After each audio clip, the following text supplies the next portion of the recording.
আমাদের দাবি হচ্ছে যে এক্সামগুলো হয়ে গেছে, যেগুলো হয়েছে তো হয়েছে, আর যেগুলো হয় নাই ওগুলো আমাদের বিগত সালের যে এক্সামগুলো আছে ওগুলো থেকে সাবজেক্ট ম্যাপিং করে দিতে হবে।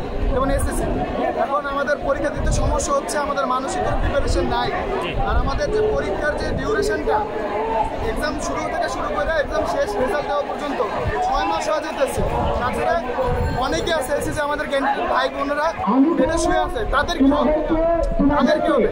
সবার সম্মতিতে সবার যেটা ভালো হয়, এইটা করলে আমরা যেটা চাচ্ছি, এটা করলে এক হিসেবে সবার ভালো হয়।